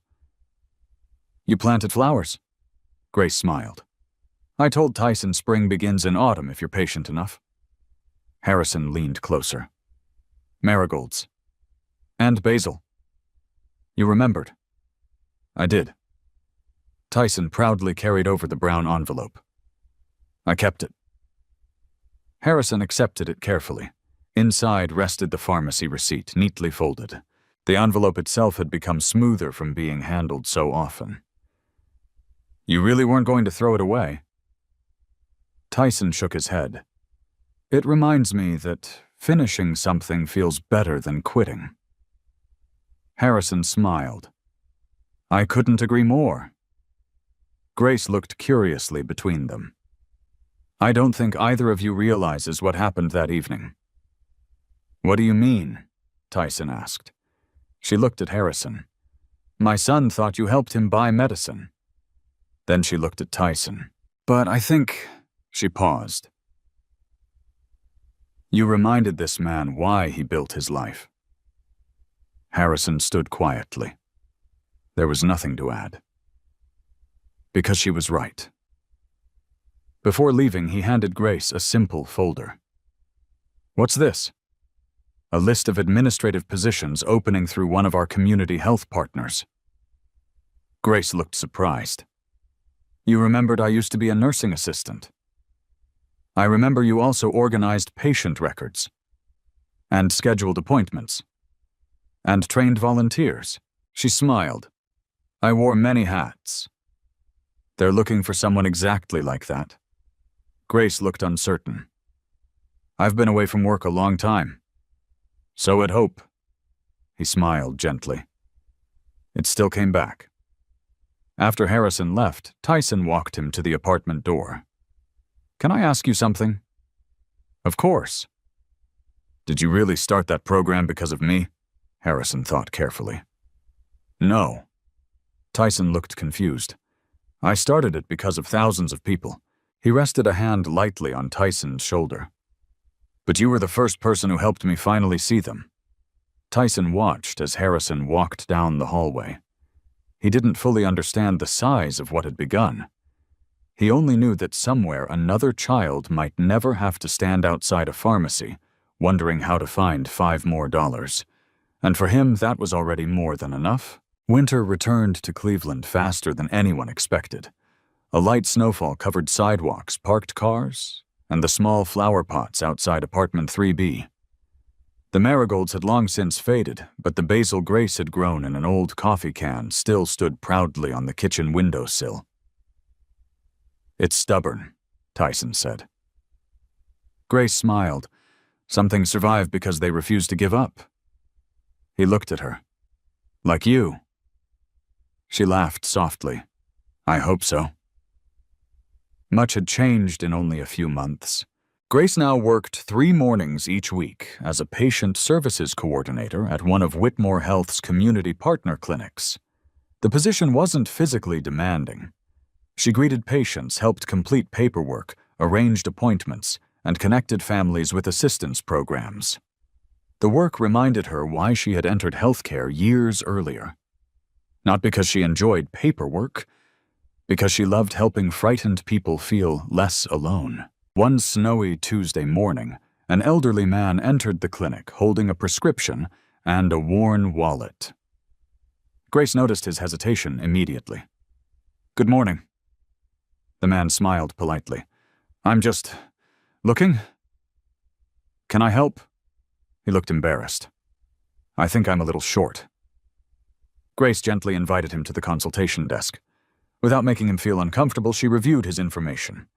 The balance remaining on his prescription was $6.12, only $6. Months earlier, Grace would have known exactly how that felt. She smiled warmly. "Mr. Jenkins?" "Yes." "You're eligible?" "For what?" She pointed toward a small sign newly placed beside the reception desk. $5 forward. Prescription balance assistance. The elderly man's forehead wrinkled. "I've never heard of this." "It started recently." "What do I have to do?" "Just let us verify your prescription." A few minutes later, his medication was approved. He stared at the receipt. "I don't owe anything." "No." His eyes grew moist. "I was trying to decide whether I could wait another week." Grace's smile faded gently. "I'm glad you don't have to." As he left, she quietly touched the small name badge pinned to her sweater. Patient Services Coordinator. She thought about Tyson standing outside the pharmacy with a brown envelope. One child's determination had quietly reached people who would never know his name. Across town, Harrison visited one of the participating neighborhood pharmacies without announcing himself. He wanted to observe rather than be recognized. Emily Parker noticed him almost immediately. "You came to see it?" "I did." She pointed discreetly towards the counter. A young father stood there holding his toddler while speaking with another pharmacist. The man looked anxious. His daughter coughed weakly against his shoulder. After a brief conversation, the pharmacist smiled and printed a receipt. The father blinked. "That's it. You're all set." "I was short." "You qualified." He thanked her repeatedly before hurrying out with the medicine. Emily looked at Harrison. "That would have been $8.40. Harrison watched through the window as the father buckled his daughter safely into an aging sedan. "No cameras. No speeches," Emily smiled. "Just medicine." Just medicine. For Harrison, those words had become enough. A month later, local hospitals began noticing something unexpected. Patients participating in the assistance program were more likely to complete follow-up care. Emergency admissions related to interrupted medication declined in several pilot neighborhoods. The changes were still small, but they were measurable. At a statewide healthcare conference, Harrison stood before physicians, pharmacists, and nonprofit leaders. The audience expected a presentation filled with financial charts and operational strategies. Instead, the first image projected onto the screen surprised everyone. A plain brown envelope, no logo, no names, only 3 handwritten words: Mom's Medicine. Harrison looked across the audience. "I won't tell you who wrote these words, because this story doesn't belong only to one family." He paused. "It belongs to every family that has ever been close. But not close enough." The room remained completely silent. He continued, "We often measure healthcare in billions of dollars. Millions of prescriptions, thousands of hospital beds. But sometimes the distance between sickness and treatment," he looked again at the envelope, "is $5. No one applauded immediately. Many simply sat quietly reflecting. After the conference ended, several hospital administrators approached him. "We'd like to participate." "So would our clinic. Our pharmacy chain too." Within weeks, the pilot expanded into neighboring counties. Grace watched the news report that evening from her apartment. The television showed community pharmacies, clinics, and smiling healthcare workers. No patients appeared on camera, no dramatic interviews, only the program itself. Tyson pointed excitedly. "That's your clinic." Grace smiled. "It is?" Then Harrison appeared briefly on the screen. A reporter asked, "What inspired the program?" He smiled politely before answering. "A family reminded me that healthcare begins by seeing people, and sometimes helping them finish what they've already started." He never mentioned Tyson's name. He never mentioned Grace. He kept his promise. Tyson quietly turned off the television. "Mom." "Yes." "Do you ever wish everyone knew what happened?" Grace looked toward the brown envelope displayed inside a simple picture frame on the bookshelf. "No." "Why not?" "Because the point was never to become famous." She looked at him. "The point was for people to receive help." Tyson nodded slowly. "I guess that's better." "It is." The following Saturday, Tyson and Grace visited Harrison at a community open house, celebrating the expansion of the assistance program. Children decorated paper snowflakes while volunteers served hot chocolate. Nothing about the event felt expensive. It felt welcoming. Harrison noticed them almost immediately. "You both look wonderful." Grace smiled. "I feel wonderful." "I can see that." Tyson grinned. "I'm taller." Harrison laughed. "You definitely are." As they talked, a little girl about 8 years old approached the information table with her grandmother. The child carried a prescription bag and looked worried. Grace recognized the expression instantly. She gently knelt beside her. "What's your name?" "Lily." "Are you okay?" The little girl nodded uncertainly. "Grandma thought we didn't have enough." Grace smiled. "Let's check together." Only a few minutes later, everything was resolved. The grandmother hugged Lily tightly. As they walked away, Tyson watched quietly. Then he looked at Harrison. "It keeps happening." Harrison nodded. "Yes." "But now," Tyson smiled, "they don't have to stand outside waiting." Harrison rested a hand on the boy's shoulder. "No. Thanks to a lot of good people." He looked directly at Tyson. "Right when the end. And one very determined 11-year-old who refused to stop $5 short." Tyson smiled shyly. He still didn't think he had changed very much. But everywhere he looked that afternoon, strangers were leaving with something his mother had almost gone without. Hope. And this time it fit inside far more than a single brown envelope. 10 years passed. The seasons changed thousands of times. Coffee cans on Grace's windowsill were eventually replaced with a small backyard garden behind the modest townhouse she had been able to purchase through years of careful saving. The basil was still there. So were the marigolds. "Flowers don't care what they're planted in," she still liked to say. Some lessons deserved repeating. Tyson Cox was 21 years old.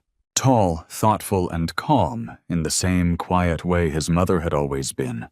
People often noticed his patience before they noticed anything else. After graduating from college with a degree in public health administration, he accepted a position with the Whitmore Community Health Foundation. Not because Harrison offered it. In fact, Harrison had insisted Tyson apply through the normal hiring process. "If you're qualified," he had said, "you will earn it." Tyson had smiled. "I wouldn't want it any other way." Now he spent his days helping community clinics coordinate patient assistance programs across Ohio. His work rarely attracted attention. He preferred it that way. One snowy December afternoon, Tyson stopped at the same neighborhood pharmacy where everything had begun. Emily Parker still worked there. A few strands of gray now framed her hair, but her welcoming smile hadn't changed. "Look who's here." Tyson laughed. I was nearby. So you say that every month? I like visiting. Emily handed him a cup of coffee. You've grown into your mother. I've been told. They spoke for several minutes about Grace Dr. Foster and the continued expansion of $5 Forward. The program now operated in several states. Millions of dollars had been distributed, but Harrison always reminded his staff of one simple rule. Measure people helped, not money spent. As Tyson prepared to leave, raised voices near the pharmacy counter caught his attention. A young woman stood clutching a prescription bag. Beside her, a little boy, perhaps 9 years old, held her coat sleeve. I'm sorry, the pharmacist said gently. The insurance processed part of it. The remaining balance is $4.60. The woman searched every pocket of her purse, then counted several coins. She closed her eyes. I'm still short. The little boy quietly reached into his backpack. I have $2. His mother immediately shook her head. No. You've been saving that. I want Grandma to have her medicine. Tyson froze. The words carried him back through an entire decade. Another child, another family, another missing amount. Only the number had changed. He walked slowly toward the counter. Emily noticed him. Their eyes met briefly. Neither said a word. Tyson reached into his wallet. He removed a $5 bill. Not 10, not 20. Exactly 5. He placed it gently beside the woman's coins. She turned in surprise. Oh, no. We can't. Tyson smiled. I think you can. We'll pay you back. I don't need you to. The little boy stared at him. Really? Tyson nodded. Your mom has already done the hard part. He pointed toward the coins she had collected. She climbed almost the whole mountain. His voice softened. I'm only helping with the last step. For a moment, Emily couldn't speak. The same sentence after all these years. She remembered Harrison saying those exact words to an 11-year-old boy. The woman looked at Tyson with tears forming in her eyes. Thank you. He smiled gently. Someone once did the same thing for me. The little boy carefully watched him. When I grow up... He hesitated. I'll do it too. Tyson knelt so they were eye level. I hope you will. But first... He tapped the prescription bag. Take care of your grandma. As mother and son left with the medication, Emily walked over carrying something wrapped in brown paper. I've been saving this. Tyson looked puzzled. What is it? She unwrapped the package. Inside lay the original handwritten sign announcing the first day of $5 Forward at the pharmacy. The edges had yellowed slightly with age. We replaced it years ago. I couldn't throw this one away. She smiled. I thought maybe you'd appreciate it. Tyson accepted it carefully. I will. That evening he drove to Harrison's home. The billionaire was now nearing 70. His hair had turned completely silver. He worked fewer hours than before, but remained deeply involved with the foundation. When Tyson showed him the old pharmacy sign, Harrison smiled warmly. I remember that. So do I. They sat together, overlooking the frozen lake. You know, Harrison said quietly, people often ask what the greatest decision of my career was. The program. That's what they expect me to say. But it isn't. Tyson looked curious. What is it? Harrison smiled. Stopping my car. The answer surprised Tyson. If I hadn't stopped, Harrison looked toward the darkening horizon, I would have missed the most important teacher of my life. Tyson laughed. I was 11. Exactly. You reminded me that wisdom doesn't belong to age. Silence settled comfortably between them. Neither man felt the need to fill it. Finally, Harrison asked, Do you still have it? Tyson smiled. Of course. From a protective folder, he removed the old brown envelope. Mom's medicine. The handwriting had faded slightly. The folds had become permanent. But the words remained clear. Harrison held it gently. I've seen thousands of awards. Lifetime achievement plaques. Honorary degrees. Business recognitions. He looked down at the envelope. I'd trade every one of them for this. Tyson smiled. I know.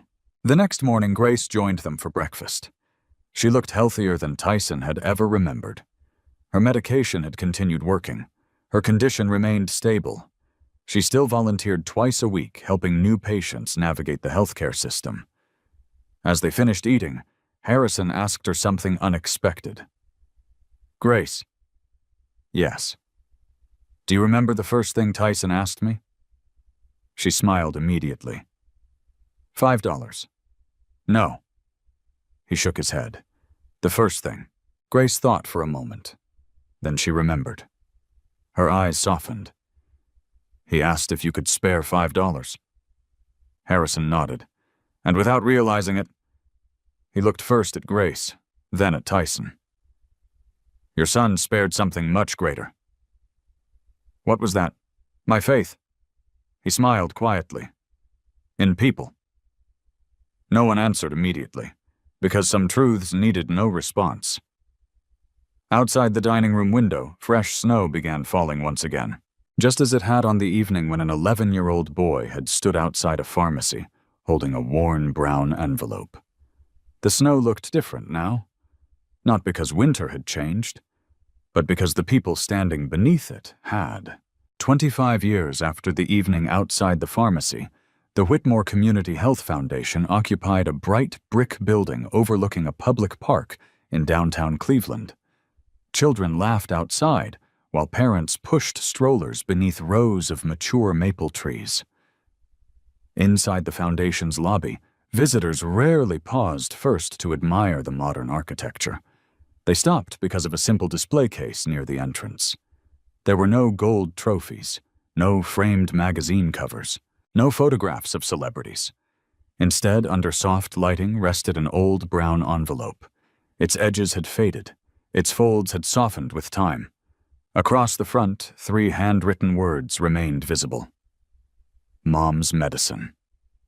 Beside it, a small plaque read, One family's determination reminded us that compassion is sometimes measured in only a few dollars. No names appeared. That decision had never changed. Visitors often asked the same question. Who wrote those words? The staff always smiled. What matters isn't who. It's what happened afterward. By then, Tyson Cox served as executive director of community programs. He had spent decades expanding partnerships among hospitals, neighborhood clinics, pharmacies, and nonprofit organizations. He was respected throughout the healthcare community, but he remained exactly the sort of man his mother had hoped he would become. He listened before speaking. He remembered names. He never hurried conversations with frightened families. Grace, now retired, still volunteered every Wednesday morning. She greeted visitors near the entrance, offered directions, and sometimes sat quietly with families waiting for appointments. She often noticed nervous children staring at the old envelope. One afternoon, a little girl tugged gently on her grandmother's sleeve. Grandma. Yes, sweetheart. Why is that old envelope in a glass box? The grandmother smiled uncertainly. I'm not sure. Grace walked over. Would you like me to tell you? The little girl nodded eagerly. It belonged to a boy. What happened? He loved his mother very much. The child smiled. Did she get better? Grace looked toward the display case.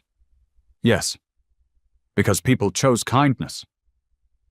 The little girl seemed satisfied. Sometimes that simple answer was enough. Later that day, Tyson met Harrison in the foundation's quiet courtyard. Age had slowed Harrison's walk, but it had not dimmed the warmth in his eyes.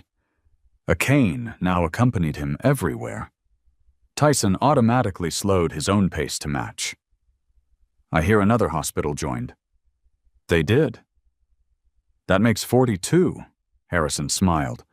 Daniel would have liked that. Tyson nodded. He still remembered hearing about Harrison's younger brother all those years ago. The promise made beside a hospital bed had become something far greater than either of them could have imagined. They sat together beneath a large oak tree overlooking the park. Families passed by without recognizing the elderly man who had helped reshape access to medications across several states. Harrison preferred it that way. Do you know my favorite part? He asked. The foundation, no. The envelope, no. Tyson laughed. Then what?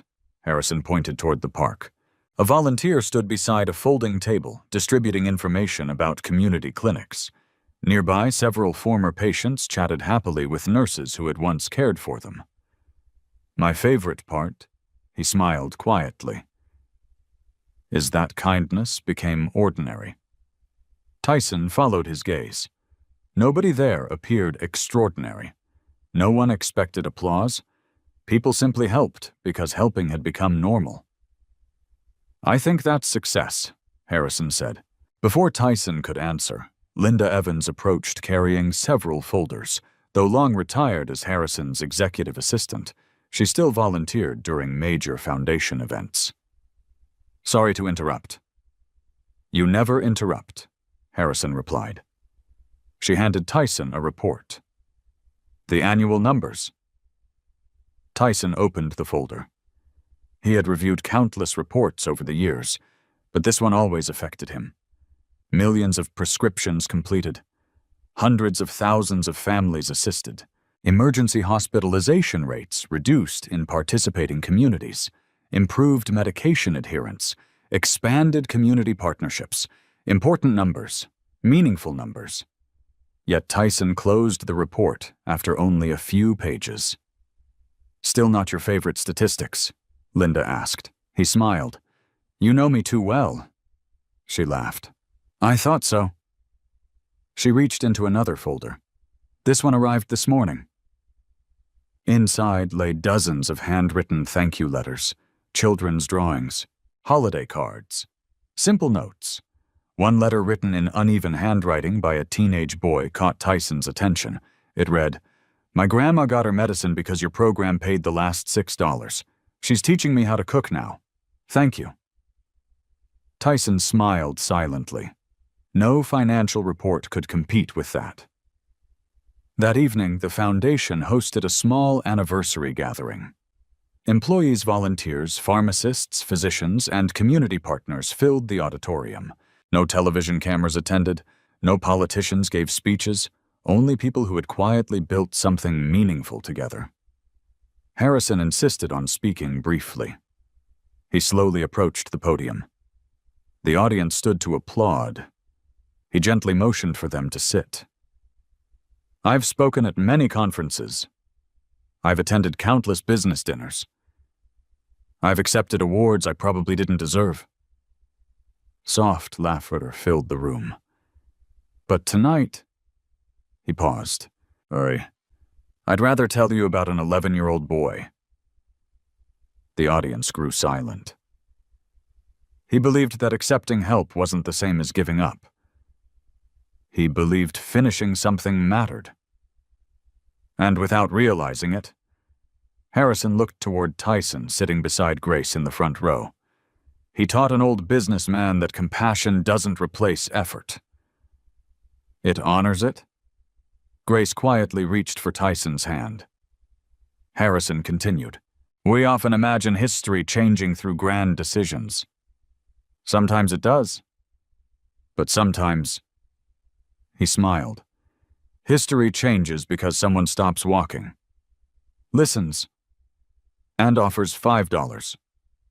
When the applause ended, Harrison stepped away from the podium. He never mentioned his own accomplishments. Instead, he walked directly toward the display case. For several moments, he simply looked at the brown envelope. The same envelope that had once held coins carefully counted by a frightened little boy. Tyson joined him. So many people ask why we never replaced it. Harrison smiled. Because new things aren't always more valuable. He gently rested one hand against the glass. This reminds us where everything began. Tyson nodded. And where it always should. The old envelope no longer represented one family's struggle. It had become a quiet promise that whenever possible, no one should have to stop just a few dollars short of hope. Several years later, on a quiet spring morning, the doors of the Whitmore Community Health Foundation opened, as they always did. Volunteers greeted visitors with warm smiles. Pharmacists met with community partners. Families filled out paperwork. Children colored at a small activity table near the lobby windows. Nothing about the day seemed unusual. The Tyson often thought was the greatest success of all. Compassion had become routine.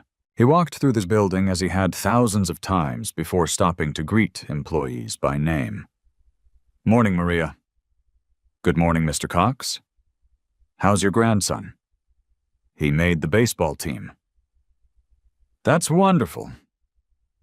A little farther down the hallway, Dr. Benjamin Foster, now retired, but still volunteering twice a month, finished speaking with a young physician. When he saw Tyson, he smiled.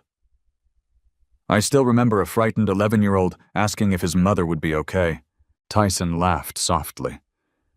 I remember a doctor who stayed after closing. Dr. Foster shrugged. I only stayed an extra hour. It changed my life. The older doctor looked around the busy foundation. No. He smiled. It changed more than yours. Before Tyson could answer, Grace appeared carrying a tray of coffee for the volunteers. Her hair had turned silver, but her eyes remained bright. She no longer hurried anywhere. She no longer needed to. She placed a cup into Dr. Foster's hands. You've both skipped breakfast again. Tyson smiled. Some things never change. Grace looked toward the lobby. No. They simply become easier. As the morning continued, a school group arrived for a community service tour. 20 middle school students followed their teacher through the building, learning about healthcare access volunteer work and neighborhood partnerships. Eventually, they stopped in front of the familiar display case. One boy raised his hand. Why is everyone looking at that old envelope? The teacher smiled. Maybe someone here can answer. Tyson stepped forward. He didn't mention his own name. Instead, he looked at the children. Imagine someone you love is sick. The room became quiet. You work as hard as you possibly can. You save almost everything you need. But when you're finally standing at the pharmacy, he paused.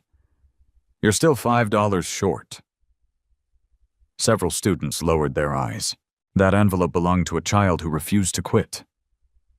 He believed that asking for help after giving everything he had wasn't weakness. It was courage. Another student raised her hand. What happened to him? Tyson smiled. He grew up. Did he become rich? A few children giggled. Tyson shook his head. He became useful. The room grew silent again. And that's much more important. The teacher thanked him as the students continued their tour. One little girl lingered behind. She stared at the envelope for another moment before quietly asking, Do you think I can help people like that someday? Tyson smiled exactly the way Harrison once had. I don't think. I know. Late that afternoon, Tyson walked into Harrison's office. The room had changed very little over the years. Books lined the shelves. Family photographs stood beside framed foundation milestones. Near the window sat Harrison, reading. Age had slowed him considerably, but his mind remained as sharp as ever. You look thoughtful, Harrison said. I met a little girl today. What did she ask? If she could help people someday. Harrison smiled. And what did you tell her? The truth. Good. They sat together in comfortable silence. Finally, Harrison reached into his desk drawer. I've been waiting to give you something. He removed a small wooden box. Inside lay the original business card he had handed Tyson outside the pharmacy decades earlier. Its edges were worn. The ink had faded. I kept it, Harrison said. Tyson looked surprised. I thought I was the one keeping souvenirs. Harrison chuckled. We both did. He handed Tyson the card. Take it. I can't. You can. You've earned it. Tyson accepted it carefully. On the back, written in Harrison's handwriting many years earlier, were 6 simple words. Thank you for stopping me that day. Tyson's eyes filled with emotion. I thought you stopped for me. I did, Harrison smiled gently. But you stopped me from becoming too busy to notice people. As evening settled over the city, Tyson left the office carrying the old business card. Before going home, he paused one last time in front of the display case. The building had grown quiet. Only the soft lighting remained. He looked at the brown envelope, then at the visitors quietly reading the small plaque. No one knew the boy's name. No one knew the mother's face. No one knew the billionaire who had stopped his car. The story had become bigger than all of them. Grace joined him a few moments later. What are you thinking? Tyson smiled. I'm thinking about how strange life is. How so? If I had found $5 more that day, Grace nodded slowly. You never would have asked. And if I never asked, she finished the thought for him. Someone never would have stopped. Together they stood quietly for another moment. Outside, through the glass entrance doors, a young father held the door open for an elderly woman using a walker. A volunteer hurried over to help her inside. No one had asked him to. He simply noticed. Grace smiled. There it is again. What? The real miracle. Tyson watched the small act of kindness. It spreads. Yes. Kindness almost always does.